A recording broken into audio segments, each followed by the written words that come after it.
Hi, my name is Amelia, and I worked on this presentation with Mark, Brandon, and Federica. Today, I'm going to be talking about depressive disorders. Specifically, I'm going to be talking about anxiety disorders, PTSD, and OCD. So let's get started.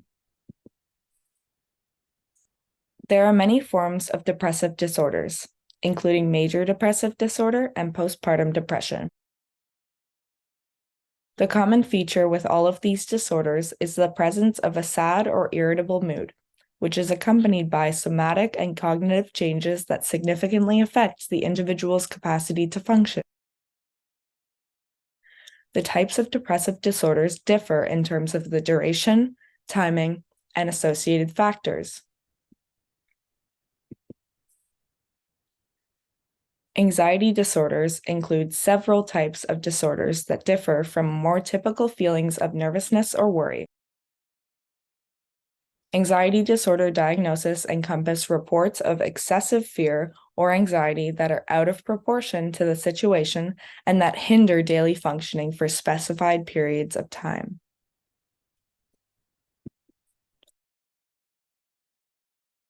Some common anxiety disorders include generalized anxiety disorder, which consists of excessive, uncontrollable, and often irrational worry around a range of concerns, accompanied by other physical or cognitive symptoms. Specific phobias, which consist of an excessive fear of a specific thing or situation, such as an excessive fear of spiders or heights. Panic disorder, which consists of sudden periods of intense fear characterized by recurring unexpected panic attacks.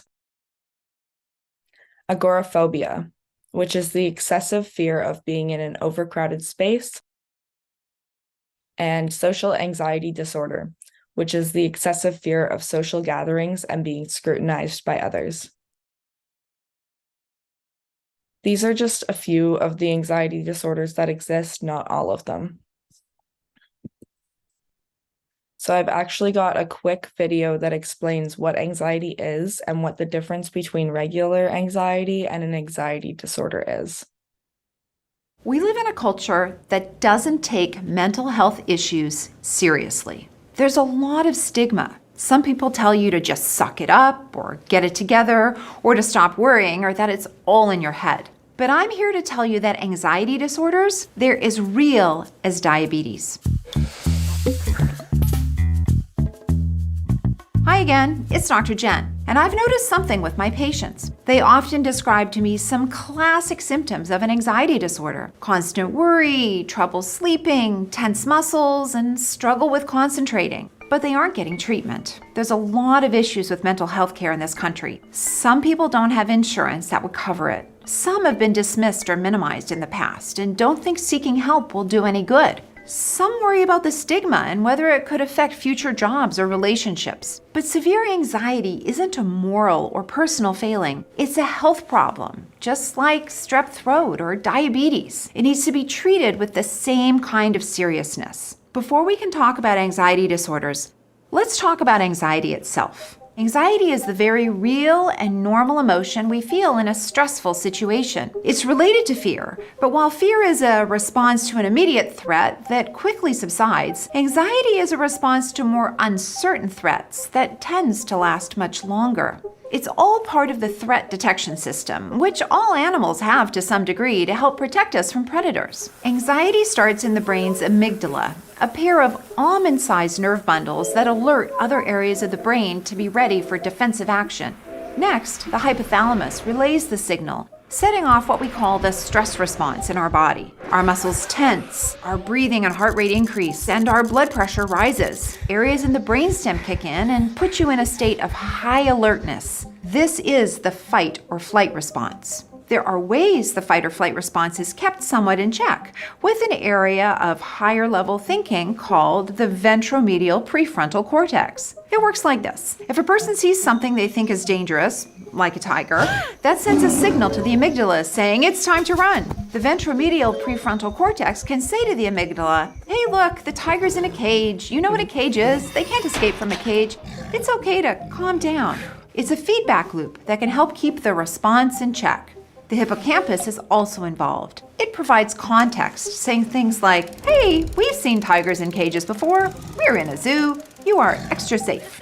With anxiety, these threat detection systems and mechanisms that reduce or inhibit them are functioning incorrectly and cause us to worry about the future and our safety in it.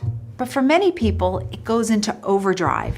They experience persistent, pervasive anxiety that disrupts work, school, and relationships and leads them to avoid situations that may trigger symptoms. Anxiety disorders are not at all uncommon. Based on data from the World Mental Health Survey, researchers estimate that about 16% of individuals currently have or have had an anxiety disorder. These include social anxiety disorder, panic disorder, agoraphobia, and phobias. Studies have shown that people with anxiety disorders don't just have a different way of reacting to stress. There may be actual differences in how their brain is working. One model describes possible mix-ups in the connections between the amygdala and other parts of the brain. The pathways that signal anxiety become stronger, and the more anxiety you have, the stronger the pathways become, and it becomes a vicious cycle.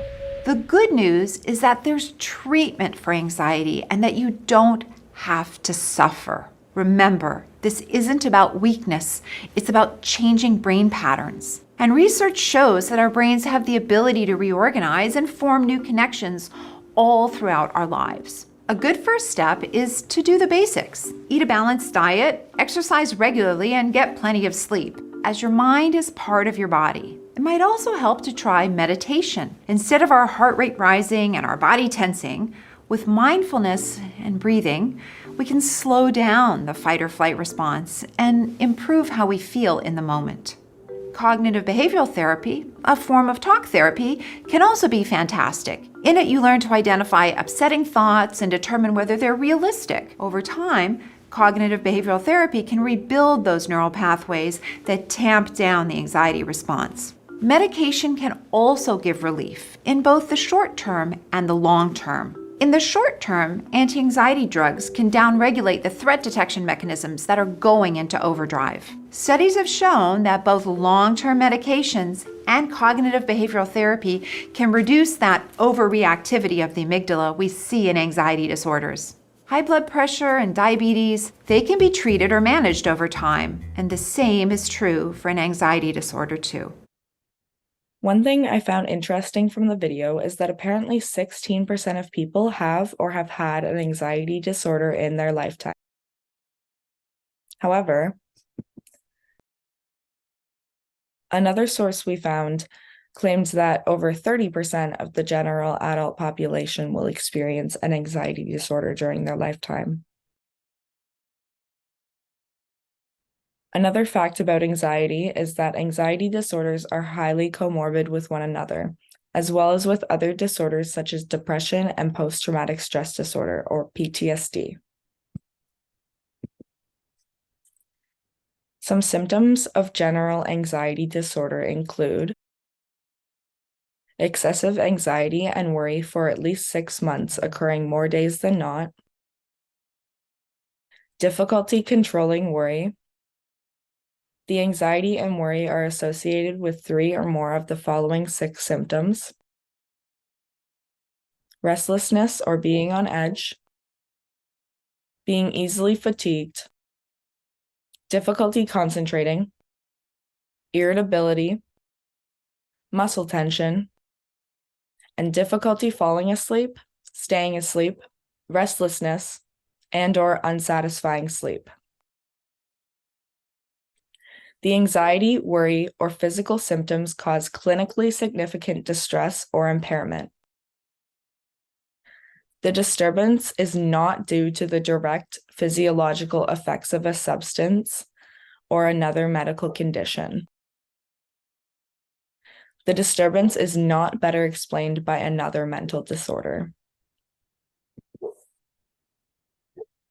General anxiety disorder, or GAD, can be caused by a multitude of root causes. As stated by Barlow and Durand, as with most anxiety disorders, there may be a genetic contribution. Over the years, as more and more research has gone into understanding general anxiety disorder, more has been understood about the disorder and how it starts in patients. The agreed upon definition of GAD has changed, even with the context of the DSM. As Barlow and Durand mentioned, clinicians thought that people who were generally anxious had simply not focused their anxiety on anything specific. Researchers had found that there were 4 distinct characteristics that people who suffered from anxiety exhibited. 1, intolerance of uncertainty. 2, positive beliefs about worry. 3, poor problem orientation. And 4, cognitive avoidance. As shown by the research, there isn't any one event that may cause somebody to develop general anxiety disorder, but a series of criteria of how a patient may deal with certain events that is the root of developing GAD. So there are GAD treatments that utilize either drugs or are psychologically based that are effective. As described by Hart, benzodiazepines are used to treat anxiety due to their ability to depress or slow down the body's functions. These medications have found widespread use in relieving anxiety and assisting with sleep problems. There are some risks involved with taking benzodiazepines, and as mentioned by Barlow and Durand, they seem to impair both cognitive and motor functioning. While drug treatments can offer support over a shorter term, psychological treatment can offer up an alternative treatment for GAD. As stated by Barlow and Durand, psychological treatments seem to confer about the same benefit as drugs in the treatment of GAD, but psychological treatments are more effective in the long term. Moving on to PTSD. Post-traumatic stress disorder, or PTSD, can develop when a person witnesses or experiences a traumatic event. Having such experiences does not necessarily lead to developing PTSD. It is important to note that the most common outcome for individuals who have experienced trauma is recovery. There is some level of subjectivity to the experience of trauma, since what may be traumatic for some people may not be for others. The perceived stressfulness of an event is an important determinant of the psychological outcome for survivors of traumatic events. Some symptoms of PTSD include repeated reliving of the traumatic event through intrusive memories, flashbacks, or nightmares, persistent avoidance of stimuli associated with the traumatic event, symptoms of autonomic hyperarousal such as irritability and an accentuated startle response, negative alterations in mood or cognitions. Dissociative amnesia. A symptom of PTSD is dissociative amnesia, which is characterized by retrospectively reported memory gaps. These gaps do not allow for the ability to recall information or to recall wrong information, like remembering that something happened in a sequence of events, but adding or removing painful information to the event in itself. Dissociative amnesia happens in comorbidity, but it is studied to be more likely to occur among individuals with cluster C personality disorders. PTSD is hard to assess. Resiliency plays a major role. Symptoms are not the same in all people.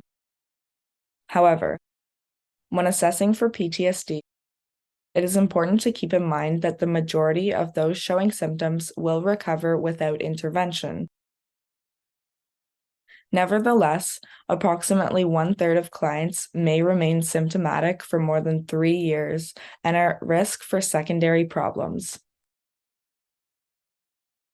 A number of screening instruments for PTSD in primary care settings are available. However, the majority of them have not been tested for diagnostic accuracy among immigrants and refugees. So, some diagnostic criteria for PTSD: exposure to actual or threatened death, serious injury, or sexual violence, directly or indirectly, presence of one or more of these symptoms since the event occurred, recurring involuntary and intrusive distressing memories of the traumatic event, recurring distressing dreams in which the content and or effect of the dream are related to the traumatic event, dissociative reactions like flashbacks in which the individual feels or acts as if the traumatic event were recurring, intense or prolonged psychological distress at exposure to internal or external cues that symbolize or resemble an aspect of the traumatic event, marked physiological reactions to internal or external cues that symbolize or resemble an aspect of the traumatic event. Persistent avoidance of stimuli associated with the traumatic event beginning after the traumatic event occurred. Negative alterations in cognitions and mood associated with the traumatic event beginning or worsening after the traumatic event occurred. Marked alterations in arousal and reactivity associated with the traumatic event beginning or worsening after the traumatic event occurred. Duration of the disturbance is more than 1 month. The disturbance causes clinically significant distress or impairment in social, occupational, or other important areas of functioning. The disturbance is not attributable to the physiological effects of a substance or another medical condition. So, when it comes to assessing PTSD, there are 2 simple assessment tools that are commonly used. One is Primary Care Post-Traumatic Stress Disorder, or PCPTSD tool. The other is Breslau's 7-item scale. Some other tools may be helpful in assessment include PCLC 17 for PTSD. Questions about the duration, frequency, and severity of stressors. Example, exploring whether there was a single incident of trauma or prolonged multiple incidents, might be helpful in better understanding the severity of symptoms. Fulfilling the symptoms required in each of the categories for PTSD does not automatically result in a diagnosis of PTSD. The diagnosis also requires an evaluation of the capacity of the person to function. Treatment for PTSD. PTSD treatment comes in the form of a psychological approach, often having a patient confront the cause of their PTSD in the first place.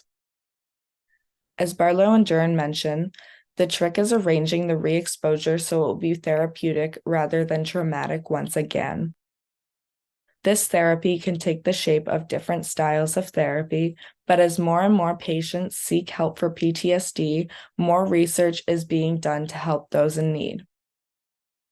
Some different styles of therapy to help with PTSD are imaginal exposure, cognitive therapy, a modified version of cognitive behavioral therapy, eye movement desensitization and reprocessing, or EMDR,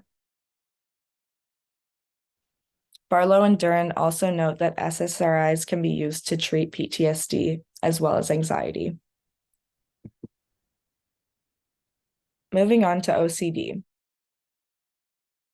OCD is a devastating combination of anxiety and related disorders, which has been shown to result in those diagnosed to also experience generalized anxiety, panic attacks, avoidance, and major bouts of depression, all of which occur simultaneously alongside their OCD.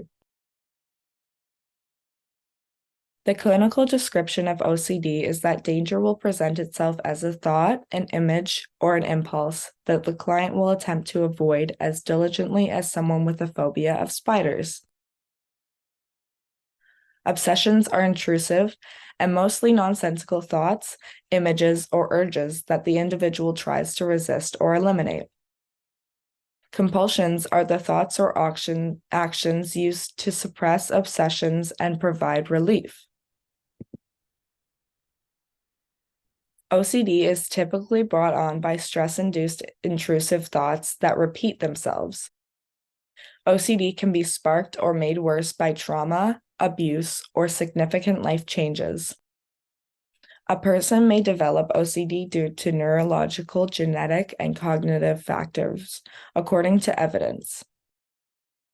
Neurological factors can cause an imbalance in the way the brain controls neurotransmitters, which can lead to the emergence of OCD.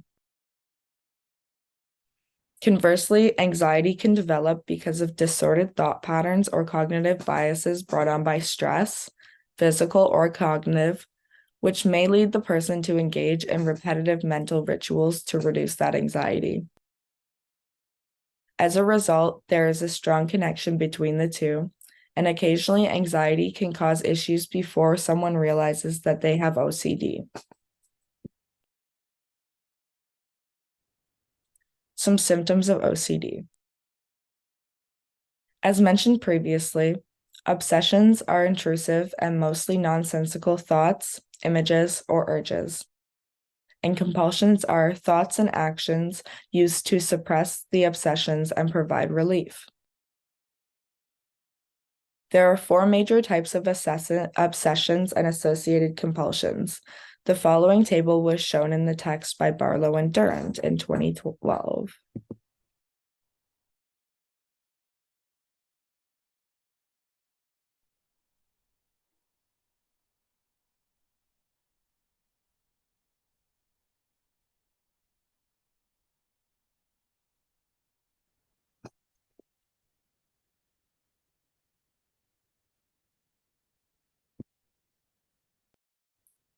Diagnostic criteria for OCD. According to the DSM-5, there are a number of criteria to the diagnosis of an obsessive-compulsive disorder. The criteria is as follows: presence of obsessions, compulsions, or both. The obsessions or compulsions are time-consuming and or cause clinically significant distress or impairment in social, occupational, or other important areas. The obsessive-compulsive symptoms are not attributable to the psychological effects of a substance or another medical condition. The disturbance is not better explained by the symptoms of another mental disorder, such as general anxiety disorder, body dysmorphic disorder, hoarding disorder, trichotillomania, stereotypic movement disorder, etc. Treatment for OCD. Pharmacotherapy, or the use of medications, is often an essential component of the treatment of OCD. Treatment for OCD typically involves a multifaceted approach of medication, such as SSRIs, along with cognitive behavioral therapy. In cases where SSRIs alone do not improve the condition of the client, augmenting the strategy for that client can be introduced to help offset some of the severity of the symptoms. And this can include altering the medication that the client is taking. It's also important to be aware of the effects that these drugs can have on a client and monitor changes cognizant of the side effects which may be present, keeping in mind various factors for the individualized treatment. Although OCD is a devastating condition, what is often presented in individuals suffering from OCD is an abundance of perseverance, empathy, and compassion. People who suffer from OCD are incredibly resilient and determined in managing their symptoms. There is also evidence which shows that individuals who have OCD develop an incredible amount of empathy and understanding towards others who suffer from mental health disorders, and they are often extremely supportive towards their friends and family who may present similar issues. As discussed, there are many challenges which accompany an individual suffering from OCD. One of the primary concerns of those suffering from OCD is the stigma associated with their diagnosis. Even though there is increased awareness for mental health currently, many misconceptions still exist, and individuals who suffer from OCD may encounter challenges in finding support or empathy from those who don't fully understand the nature of the disorder.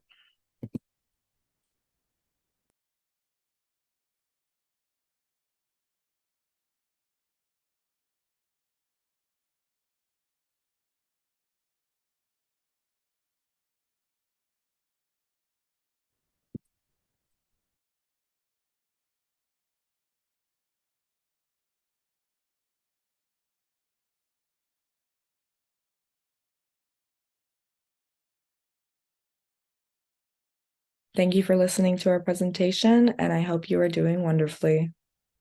Goodbye.